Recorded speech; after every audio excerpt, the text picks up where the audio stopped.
You are listening to Radio Ramadan 365 podcasts.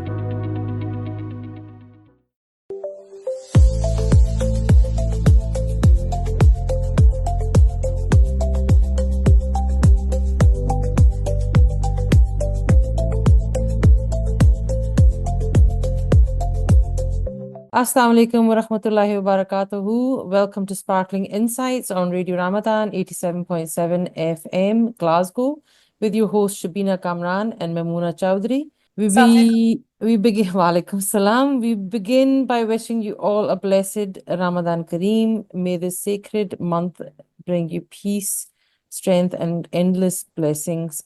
Assalamu alaikum, Mamoona. How are you today? Alhamdulillah, good. Ramadan is coming along nicely. Every time Ramadan comes along, you think, this year will be just more smoother. But there's always some challenges with Ramadan. But the blessings are, far outweigh the challenges. Just need to ride it and inshallah get to the end. Yes, Alhamdulillah, that's what it is. And I think every day is definitely a challenge. We all look at, especially the kids, I think if they are getting up and keeping their fast, it gives you a lot of pleasure and you feel some kind of sukoon that, Alhamdulillah, they're trying to follow their deen and they're listening or they're watching their parents do the same. So they're following that same path, so it makes you feel happy and you feel as if you're doing the right thing somewhere. Shabina, I was thinking that, people that live in Muslim countries, their fast, although some of the countries are hot, so they have other challenges, but things change, so you don't have exams, important things stop, so to allow people Yeah. to just immerse in Ramadan. So, us living here in the West, our Ramadan is more we're tested more. But Yeah. I also hope that Allah will reward us more as well for our struggles, to keep Inshallah. our I prayers think it's the struggles. not the norm in the culture that we live in. Inshallah, may Allah subhanahu wa ta'ala make it easy for us all. Alhamdulillah, inshallah. And I think it depends on us ourselves as well. I think wherever you're staying, wherever you are, it's all about the way that you want to live and the way that you want to be. So basically, if you're strong within, I think you can make yourself stronger, you can make your deen stronger, and you can make your coming, shortfalls become try to look after them and make them easier so that you're actually doing the right thing. So inshallah, obviously we're all trying, everybody's trying, anyone that's listening, we're all trying to give it our best. So Allah, accept our efforts and Allah Ta'ala accept everyone's ibadat as well, inshallah, and their fastings. So let's move to the next. Yes, inshallah. So I'm also, we're chatting here, but also wondering about our listeners. Yeah. What are they feeling about Ramadan? Do they agree with us? And you know that you can email us through, you can send a message on Facebook, you can call us. Let us know if you're listening. How are you finding the show? What are your thoughts on the stuff we were talking about? Um, some of you who have been following our show will know that we start the show with celebrating, everyday people who have achieved something remarkable. And this segment is all about inspiration, showing that no matter what challenges life throws at us, resilience and faith can lead us to incredible accomplishments. So let's go ahead and listen to this segment, inshallah, and we will see you after that. Assalamu alaikum. My name is Shahida Rasul. I am a Global Senior Director for Marketing and Access with Pfizer Pharmaceuticals.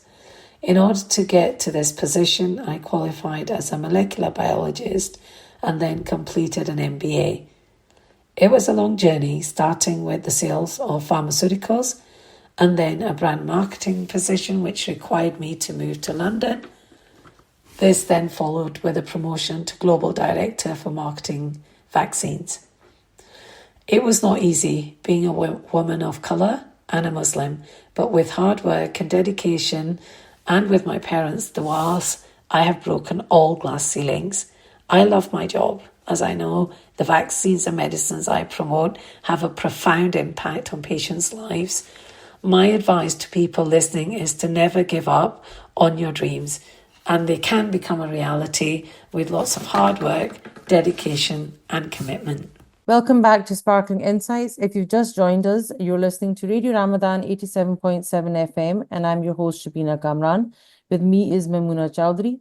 Before we start, we would like to mention Radio Ramadan is supporting a number of charities this year. You can go to www.radioramadan.scot to find out more. In particular, we have partnered with Agos UK to provide aid to the people of Palestine.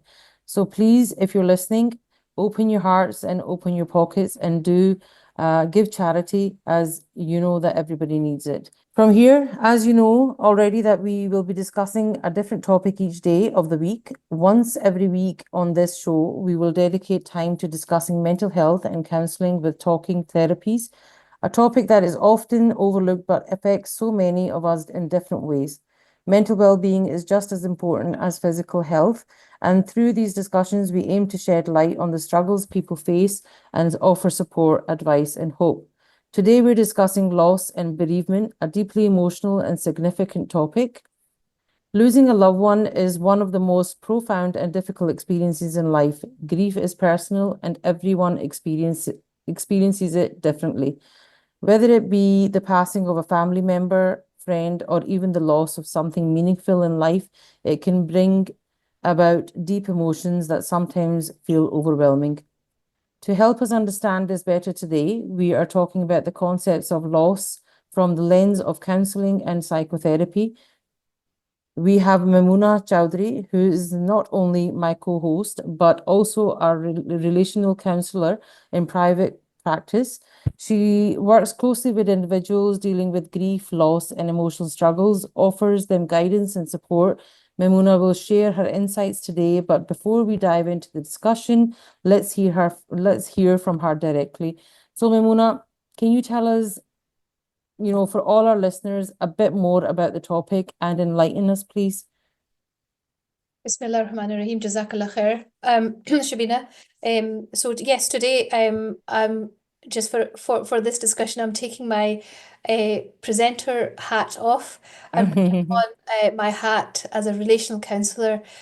So I not only deal with individuals, but I actually specialize in couples, and grief can affect if one half is in grief, that it can affect the whole marriage as well. So I might touch on that at some point, inshallah. But when we talk about loss, generally we think of somebody passing away, a loved one passing away. But loss is something much bigger than that.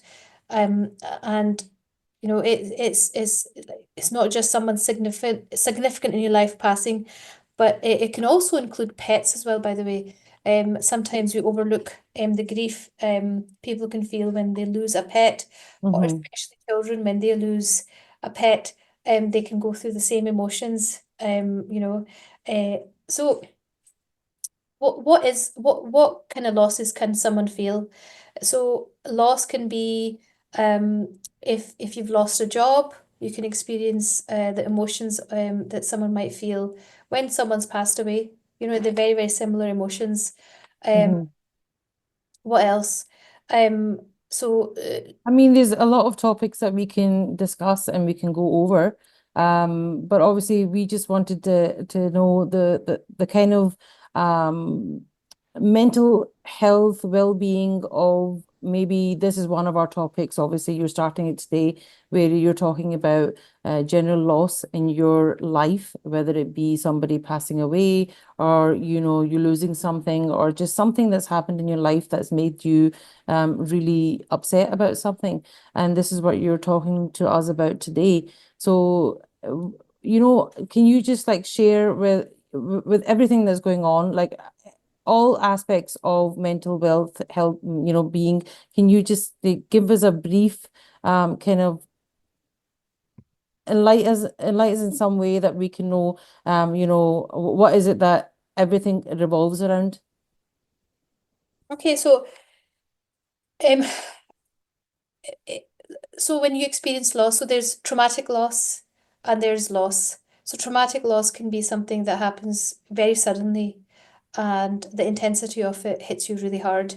and there's other kinds of losses as well. But generally, when you experience loss, some of the most common emotions that people can feel is sadness, anger, guilt. Sadness is something that we all think should happen when a loss happens. Then there's anger. Um, maybe many people don't understand, why is this person so angry? But that's one of the emotions that one can feel when you've lost somebody, or loss of something. Guilt. A lot of the times people can feel guilty because, sometimes they think, well, maybe I didn't work hard enough on my marriage and that's why I've had a divorce. A divorce is also a loss. Or somebody might think, okay, I wish I'd visited that person more often and taken care of them more, and maybe they wouldn't have passed away. So the guilt can take over people as well. Disbelief. Disbelief can come along with shock as well. That, oh, I cannot believe this has happened. Fear. So a lot of the times people can be left with fear of, well, how am I going to cope now? How am I going to raise my kids? How will I deal with life? Loneliness is another thing that people will experience, because loss is something that it is so unique to that individual. It's very difficult to verbalize it at times. And then numbness, and there's so much more that I can talk about. Yeah. These are kind of the main bits of the emotions that people might feel.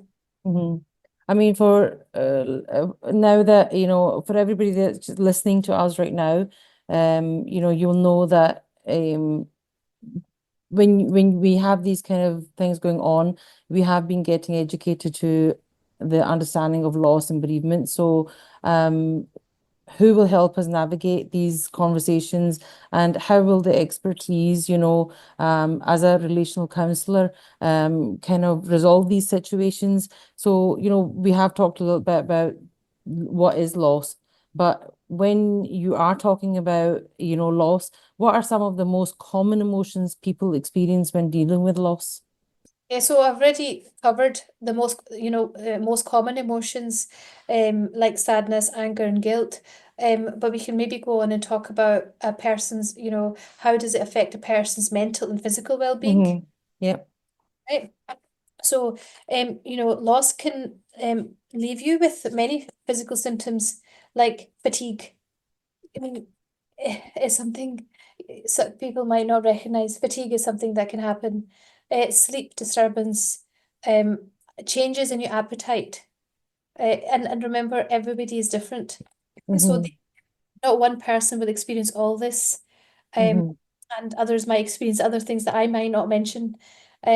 Digestive issues as well. A lot of the times, your gut, a lot of the times people say, oh, I really felt that, and they put their hand on their tummy, because that area there actually takes the brunt of a lot of physical trauma. Trauma and stress. Yes. Yeah. Headaches. And and all this is probably due to weakened immune system as well. So there's all these physical things that somebody might experience. And mentally, it's actually more a mental game. Mentally, a sense of hopelessness that can be quite dark. Anxiety and agitation, losing interest in social interaction, and this might also be describing symptoms of depression. So you can go into deep depression as well with loss, or some people might actually become quite avoidant and actually just go the other way, and you think, okay, this person's acting, different and out of character, really. So there's different things, and it's all about awareness. And a lot of the times people don't have the awareness, and people who are around people who are experiencing loss, they don't know the symptoms of what somebody might feel when a loss has happened. So, see, when you're talking about a loss and bereavement, do you think that many people notice this when somebody is going through this? I think the most obvious one is if you've lost a loved one. a lot of the times people will try and console that person much more than someone who's just had a divorce, for example, or someone's just lost a job, or Hmm. financial things like bankruptcies, losing your home, losing your business, and these Yeah, because they all come in the same category, same basically. category. Uh, Yeah, because obviously if you whatever you're losing is putting pressure and stress on you, and for that reason you're becoming depressed and you're losing all your emotions, you're becoming that person who you were never before. So it just occurs to me that sometimes you think about these things and you think, okay, this person might be going through that, but we really don't understand that they will be actually going through a lot. We just, try and I think cover it with a sheet, thinking that, oh yeah, they're going to be okay, they're fine, they'll cope with it, they're a strong person. But then not everybody can stay strong all the time, uh, and nobody there- needs to put a face on it. Uh, you know? even if you lose a relationship, like a friendship, you can go through the same emotions as if you've lost somebody to Mhm. death, right? Yes. It's Hmm. go through the same emotions, and people might not have the awareness, and that's why a lot of the times people walk about having had major life events, um, and they don't know that they are grieving, because it's strange for people to say, "Oh, I'm grieving because I've just lost my business," or "I'm grieving because such and such," because people generally associate grief with death. Hmm. You're right. It's exactly what you're saying. And sometimes it just gets a little bit more difficult that, that person could be going through so much more, but there's nobody there to support them. So when there isn't anybody to support them and they're feeling down, and then they're even feeling more down because there isn't anybody, and they don't know who to turn to. I think the awareness of knowing the fact that there are people out there who can help them, that's a big downfall as well. Because if I mean, for me, if I'm talking today, I mean, I think throughout my own life, I would have had like ups and downs as well, where I've thought that, okay, I'm really upset. And maybe I was, and at that point, I was depressed or I was down. But did I know that there was people out there to help me in that way? Or did I feel shy to even say, wait a second, do I want to discuss this with someone? Is it correct to do so? Well, So maybe if you say, you let everybody know what is out there and what people, can. yeah. Before I go to that, a little bit of not advice, but rather, I would like to give some pointers Mm-hmm.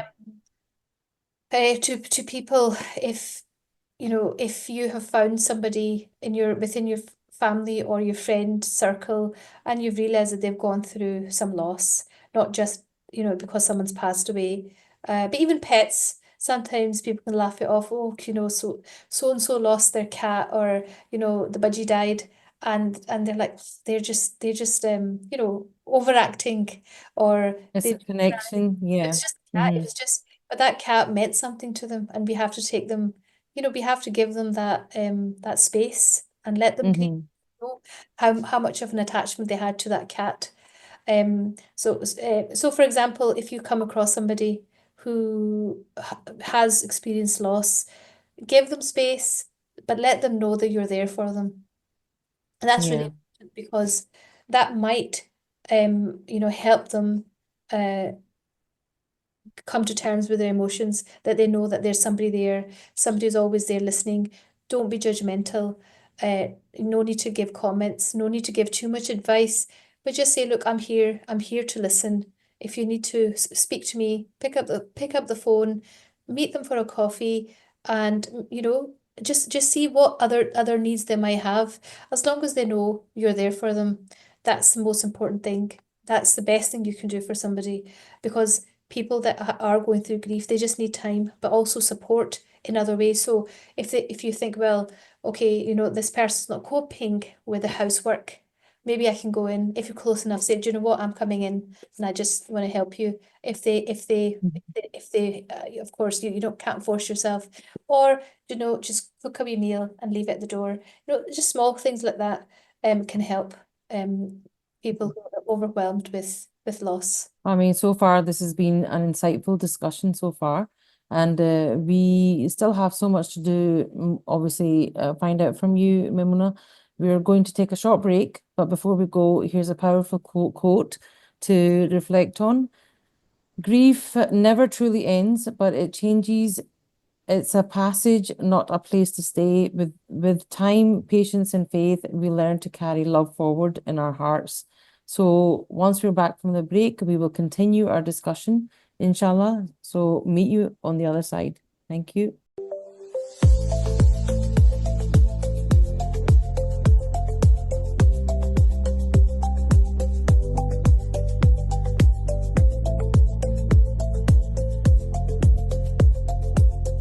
Welcome back to Sparkling Insights on Radio Ramadan 87.7 FM Glasgow. I'm Shabina Kamran, joined by my wonderful co-host Mamuna Chowdhury, and we are continuing our discussion on loss and bereavement. For those just tuning in, we've been exploring the emotions surrounding grief, how it impacts our mental health, and ways to find healing.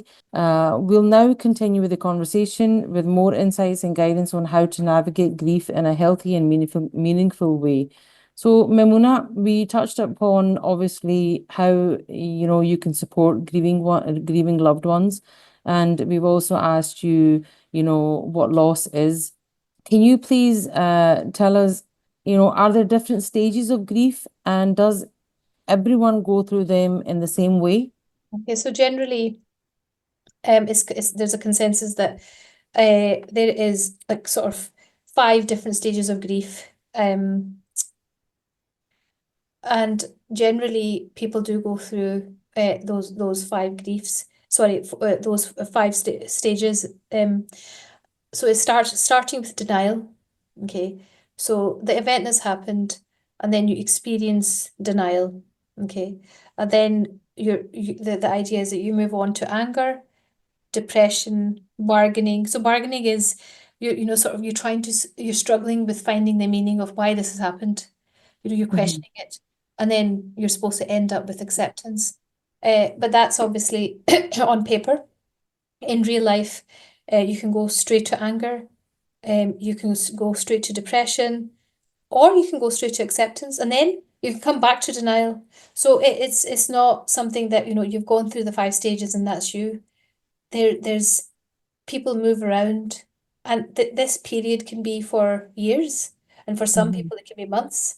So it just depends on the severity of the loss, the person who's experienced it, how strong they are themselves, what social support that they have, how strong they are emotionally.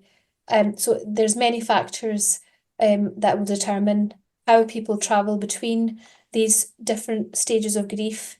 And within the counselling room, you see that when you see a client coming in, you see them, coming in one week saying, oh, I think I'm over it all now. And then next week they'll come back and say, oh no, do you know what? I've taken a few steps back, and that's okay. That's normal. That's natural.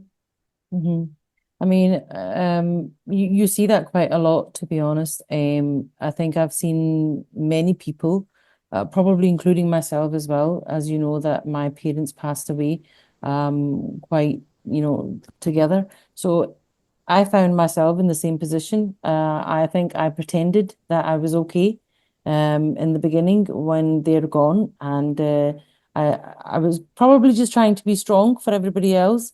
But then you always get these times when you're actually quite emotional. I think I find it within myself and my siblings. We all react in the same way, where sometimes we'll be very strong, and then there's times where we'll really take like a good few steps back, and then you'll become that strong person again, and then it just happens again. It reverses. So I can understand where you're coming from, how these emotions, and you don't actually think about these things. You just think, oh, chalo theek hai, koi baat nahi, it's just one of those things, just let it go. It's fine. It happens to everybody. So it sounds like when you were in it, if I can call it the storm, when you Mm-hmm. were in the eye of the storm, you were, going through different emotions. And at that point, you didn't have this awareness. Yeah, But now, when you think about it. some time has passed, you're now thinking back and you're recognizing this, that, this has happened. My siblings were also in the same position. But at the time, you perhaps possibly might not have recognized what's actually happening to you. Yeah, you're right. I mean, touching on that, there's another question that I did want to ask you was, how does grief affect a person's mental and physical well-being? Have you, tried to ever have you come across anybody that has been through that? Like physically especially, do you ever find that, people stop working or don't do the daily life things that they were always doing and you always seen them doing, or if you were, especially if you knew them, does it change you in that way? Does it happen very dramatic to some people than others?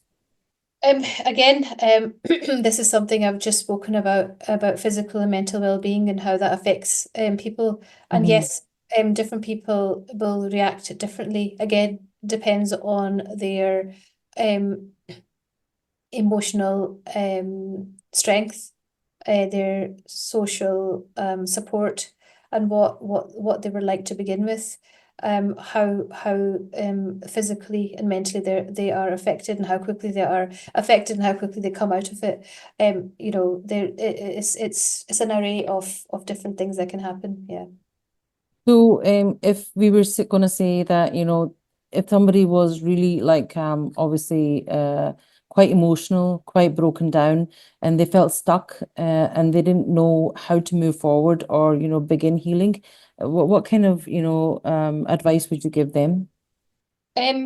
So if you're stuck and you don't know what's happening to you, um, I would say that, ignoring pain will not make it go away. Mhm.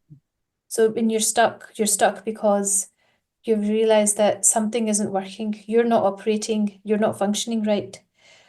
Do you think that's when people end up taking like maybe medication for those kind of feelings and emotions that they get stuck on, like maybe depression tablets or some other kind of medication which they think that it might help them, but in the long run, it's probably just because they want to speak to someone and Yeah. it's not. Yeah, they're stuck. And, to acknowledge, their pain, they would have to do some self-care, right? Mhm. If they're stuck and they want to heal. And that's if they are strong enough to do that. Okay. Um, Allow themselves to grieve openly, talk about it. That's also part of healing. So when you're stuck because there's no movement. So something needs to change. So self-care, speaking to people openly if they can, getting support from their loved ones is also really, really important. And when you've lost a person, there's meaningful ways to honor the person's memory. So, a lot of the times, uh, people will set up, okay, we're going to build this many wells in memory of Mhm. somebody, Mhm. or we're going to do this, do this. So it becomes a productive emotion rather than a negative emotion. I know that you probably don't obviously take it this far, but it's just something that's popped up in my head. I'm just thinking that, do you think, obviously we believe in Allah, we believe in our faith, and spiritually we try and, think that, our parents or our loved ones are around us. Do you think that faith and faith has a lot of ways to try and make your bereavement that you can like kind of cope with it? Do you think that So it can? absolutely, if, again, you see some people they have such a strong faith and they can just turn from that. And Mhm. I've seen it, I've witnessed it myself, because the grief was so strong. But their mental capacity is not there. So we don't Mm-hmm. know how Allah will deal with that, and that's nothing to do with us. That's between them and Allah. But in Surah Al-Baqarah, ayah 155, Allah subhanahu wa ta'ala says, "And we will surely test you with something of fear and hunger and a loss of wealth and lives and fruits, but give good tidings to the patient who, when disaster strikes them, they say, indeed, we belong to Allah, and indeed to Him we will return. Those are the ones upon whom are blessings from the Lord and mercy, and it is those who are the rightly guided." So, Allah has said to us that, I will test you. So loss is about testing, but Mm-hmm. and how do we deal with that? And not everybody has the capacity to deal. Yes, you're absolutely right. And I think it does make you stronger. It can make you stronger, but the listeners who are listening in, they can't, if you're not that strong, you can't feel guilt. You can't feel guilty that, oh, if I was stronger, I'd cope better. Because, that's, if you are experiencing loss, be kind to yourself. Because sometimes that's another guilt that adds on to the loss, that, oh, my belief is not that strong. Mm-hmm. Guilt can be associated with that. So if anybody's listening to this, don't go into the guilt mode. Be kind to yourself. Yeah, it's understandable. So I know we probably touched upon this before as well, but what are some misconceptions people have about dealing with loss? Yeah, so some of the misconceptions that I spoke about before as well. So it's like, okay, I'll just ignore the pain. Mm-hmm. It'll just go away. It won't. Yeah. Or I mean, Shabina, you also touched on that you kind of just thought, Yeah, I don't think it ever goes away. I think obviously it depends on each person, and I think especially with your parents, I think is different. I think if it was any other relation, or maybe your parents, your children, and your husband or your spouse, you might feel more pain, more grief, and you will experience something which is completely different from losing somebody else or something in your life. But there may be those kind of relationships that you've always been with and you've always hung on to, and when they leave you, you're not ready for it. You don't understand those feelings at the time, but then with time does heal, and it does bring you to a stage where, yeah, okay, you're comfortable and you're getting on with your life and you're okay, you're stable.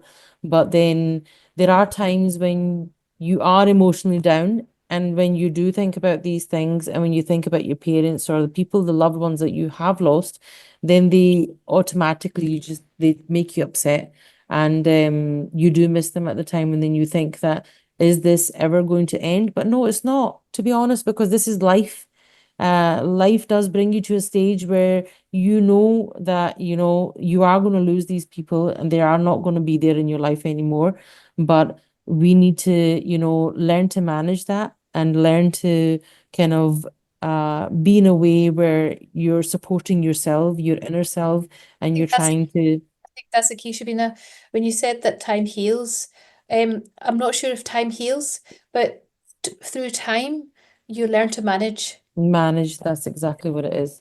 Through He time, you do learn to manage. Healing is maybe the wound is not as deep or raw, but Mm-hmm. it has crusted over, or it's covered over, but the wound is still there. Um, Yeah. and but through time you manage to deal with the pain that wound is giving you. And grief is like is a companion that stays with you, especially when you have significant losses, like your parents or a Mm-hmm. husband or your children. These kinds of losses are huge losses and very significant. And Mm-hmm. most people, like yourself, what you said is that through time you learn to manage, but it Yes, doesn't go. It stays with you. it does. It does. I mean, obviously we're adults and we feel this way. But how do you think, or obviously with your experience, what does grief impact children with, how do they cope with these kind of situations? And losing somebody, having that kind of loss in your family, or losing a parent or losing a sibling. Do we think that we know how they're coping with it, or do we just think it's okay, they're too young? What are Yeah. they going to know? I think generally, when a loss happens, when somebody passes away, maybe more attention is given to kids, to children, or young adults, young children, because it seems the obvious thing to do. And sometimes that's not given either, because it's assumed that kids adapt and they just carry on, and adults are grieving, children are witnessing that. And that adds to the trauma, actually, because they're not getting the emotional support that they require. Okay. And but other losses, like if you lose your home, if you lose a business, and children are usually not told about these things, or nothing is discussed with kids. So the loss that the parents are feeling, they and their reactions to that affects the kids.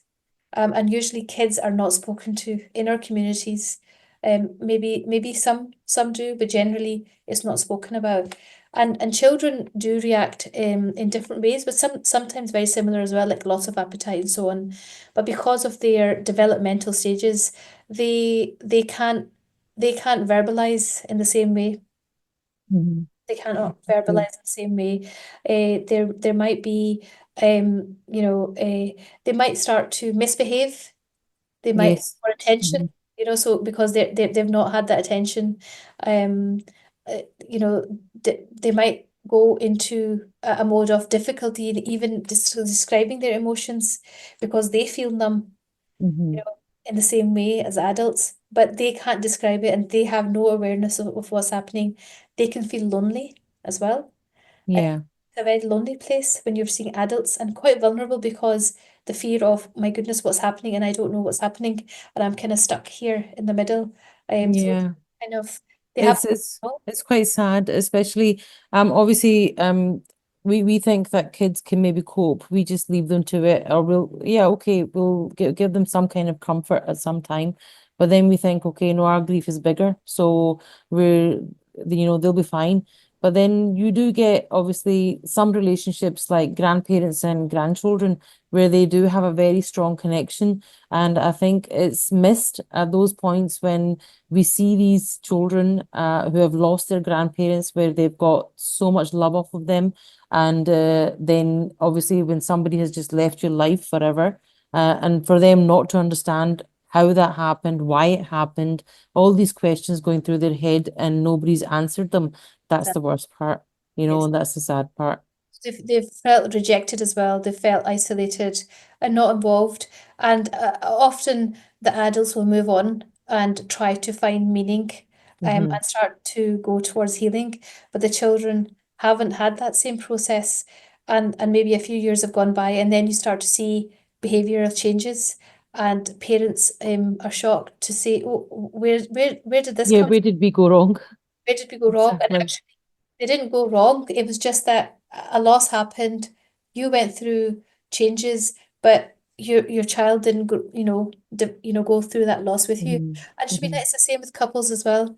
So a husband, wife, you can have a husband has lost his, significant relationship, a mother or a father, and the husband can be going through grief, and that has an effect on a marriage.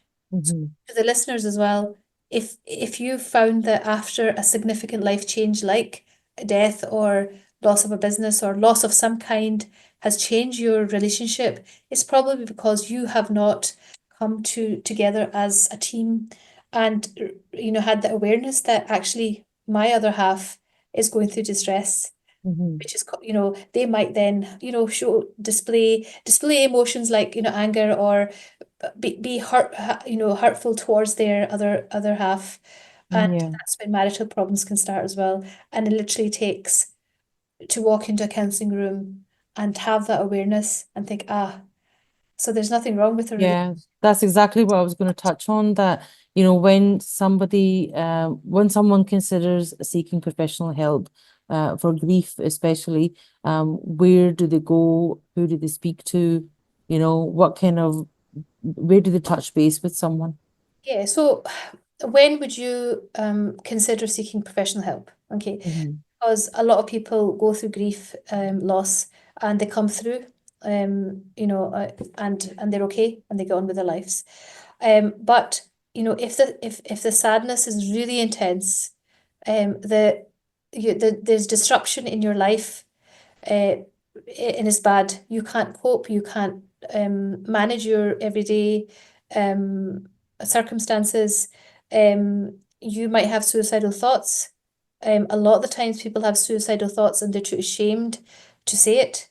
Because especially from, we're within our community, there is a stigma attached to suicidal thoughts. But that's when it gets very dangerous. You do need to go and speak to somebody about it. If you just constantly think about the loss and nothing else, and it's affecting your relationships with people, it's affecting you, that's when you want to seek help. And there are many people out there that can help you. You can go onto the counselling directory and find yourself a counsellor. You can get in touch with different organisations within Glasgow that can also help with this.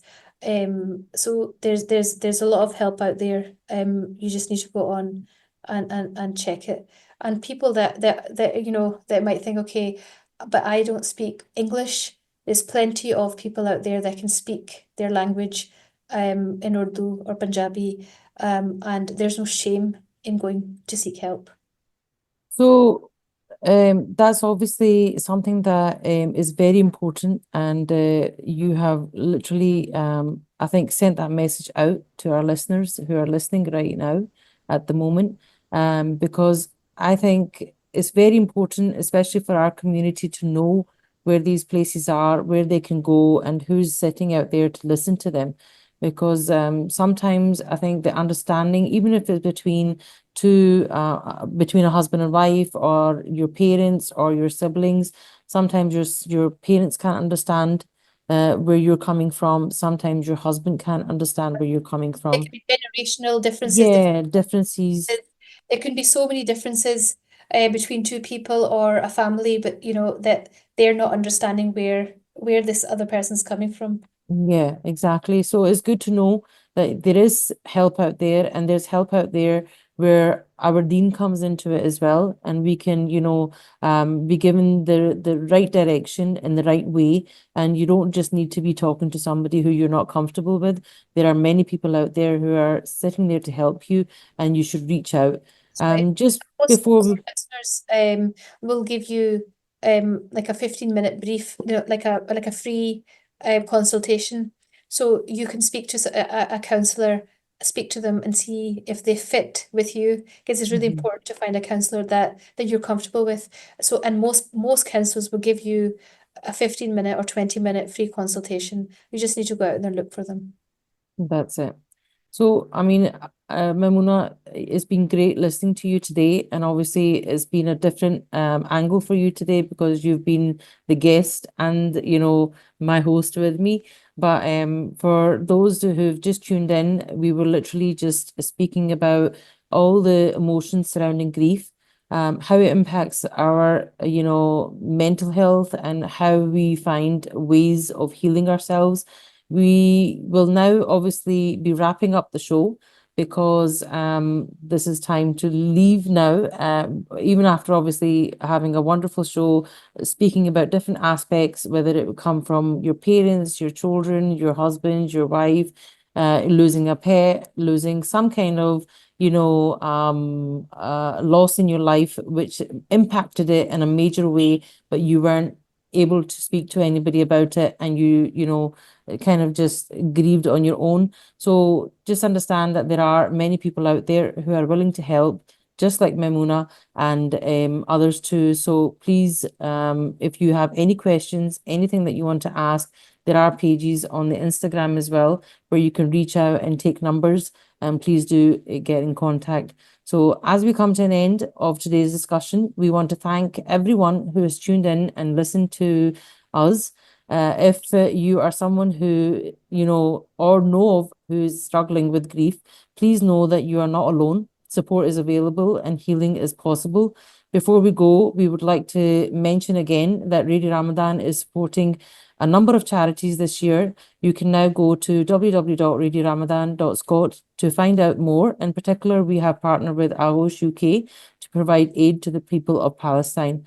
From both of us, Mamoona Chowdhury and Shabina Kamran, we say Allah Hafiz, Allah Hafiz. and hopefully see you, inshallah, tomorrow with another show and another topic.